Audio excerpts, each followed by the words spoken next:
Amazed and astonished, the people asked, "How is it that we hear, each of us, in our own native language?" I've always loved languages, not quite as good as Stephen. I've loved learning the sounds and the patterns and learning about a culture through its language. I think we all know that if you learn even a little bit of a language of another culture, you understand something about that culture. When I line up in a Parisian supermarket, I always feel kind of very, Parisian when I'm ordering whatever I'm ordering.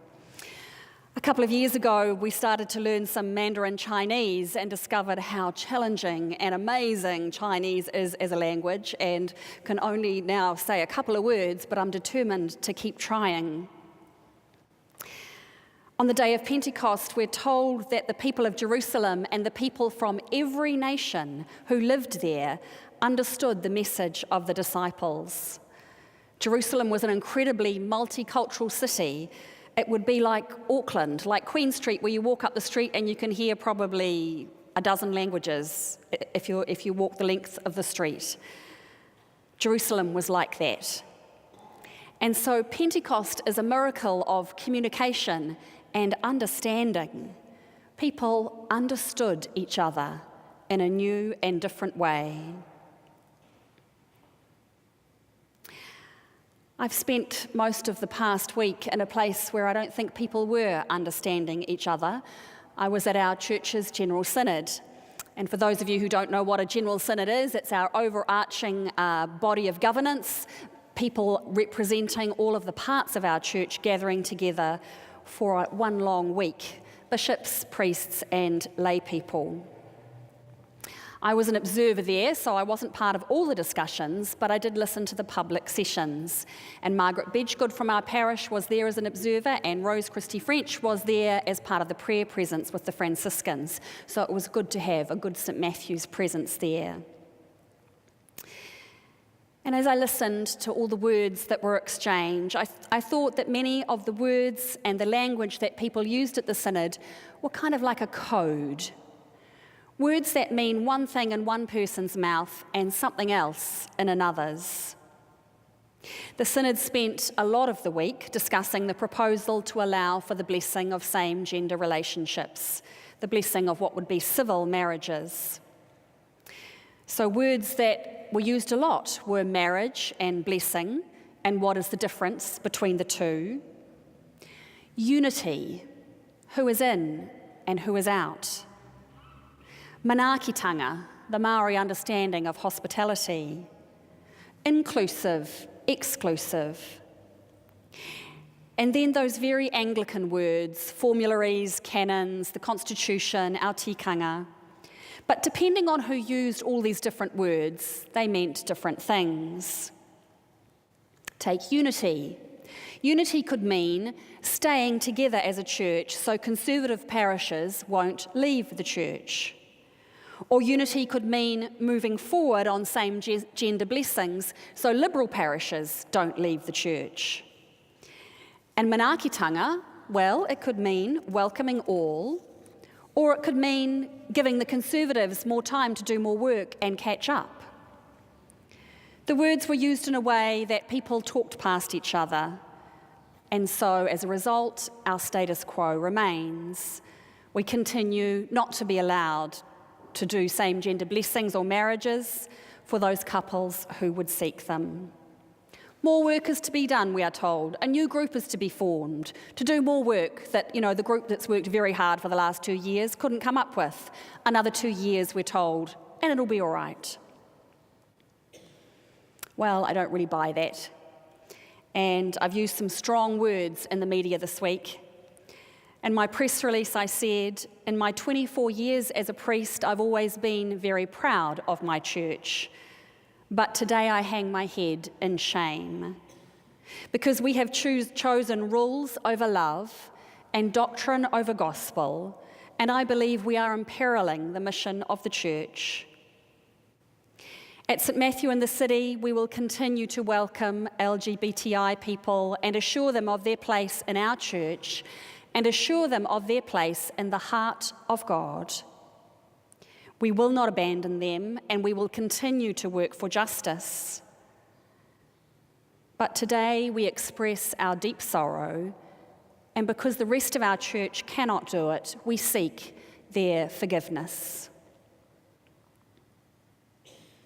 Now, my words were not appreciated by many at General Synod, as you can imagine, but I've had lots of messages and emails from around New Zealand and across the world encouraging us and expressing support for our ministry here at St Matthew's.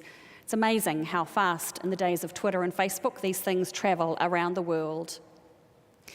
And amongst all the comments on Facebook and Twitter, there are those who are going to choose now to leave their churches because they feel they have waited long enough. And I understand why they would make that choice. I thought this week about leaving too. I thought about handing in my licence and walking away. It was probably luckily actually that my licence was safely locked up in my office and not with me, because I wanted to go to the bishop and say, here it is. I can no longer work for an organisation that discriminates in the way that it does. But to do that, to leave, would allow those in the conservative group to have control of our wider church, a church that I have loved and served all my life. The church does not belong to them.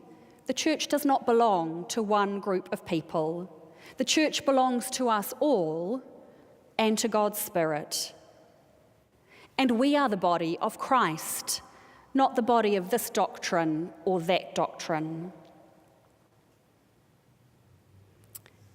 And so I will not leave. I will stay, and I will stand with those who wait. On Thursday morning, after they took the vote in Synod on the particular motion about this issue, I walked straight out, and we were meeting right by the sea in Napier, and I looked out over the beautiful harbour and wiped away my tears. And then two clergy friends who I've known for a long time, both gay, both with partners, came out at the morning tea break, and they joked that maybe after all they were going to be retired by the time the church had finished dealing with this issue and we saw some progress. They laughed about it. And then they graciously talked about what the next steps would be and how we would bring about change. And I was utterly in awe of their spirit of generosity. And one of them said to me, well, we're used to being on the outside with our noses pressed up against the shop window. So I will not leave, I will stay and work and be part of the change. What about us here at St Matthew's? What about our community? What about our sisters and brothers with whom we share our faith journey? And what about the Rainbow Community Church who worship here every evening at 7:30? On this day of Pentecost, we reach out to each other and we speak each other's language. And we know that unity means living with diversity. We know that manaakitanga means welcoming all. And we know that marriage should be the aspiration of any couple who choose it. At this time of challenge and disappointment, we need to stand together in solidarity and deepen our sense of community and deepen our sense of who we are as an expression of the body of Christ. So it's just as well that over the next few months, every 3 or 4 weeks, we're going to be hearing more from each other, from you. Parishioners are going to be telling their stories.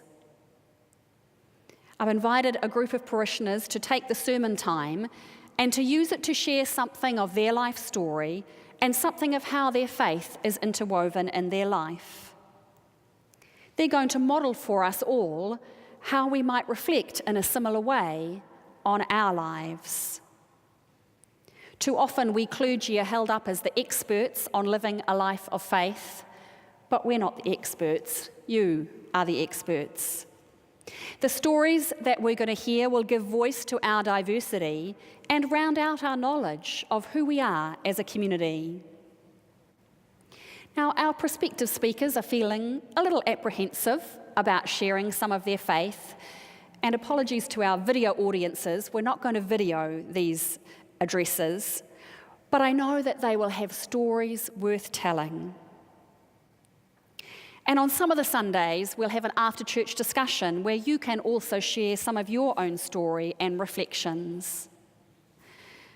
And so in this way, we're going to pick up the work of Pentecost, following the words of the prophet Joel, who said, "I will pour out my spirit, and your sons and daughters shall prophesy." Prophesy means speak of our faith, speak of what we see, speak of our lives. Joel says, "Your young men shall see visions, and your old men shall dream dreams. And even upon my slaves, both men and women, I will pour out my spirit." The Reverend Winnie Varghese is a priest at Trinity Wall Street in New York, and she has this to say about Pentecost. "The Spirit is our inspiration to discern what it means to follow Jesus in this time. Pentecost is the cue that we are supposed to look to more than simply the biblical text or our tradition or our heritage, although those are important. Pentecost is the cue to look at more than that. Pentecost is the opportunity to perceive freedom and human dignity in new ways for our time, because the Spirit is among us." In the closing words of the Gospel reading that we heard, Jesus promised that the Spirit would be among us. And so we're going to get on with that work in these Sundays to come. We're going to discern the Spirit at work in our lives, and we will find strength in our stories. And we will claim our place in our church as the proud children of God.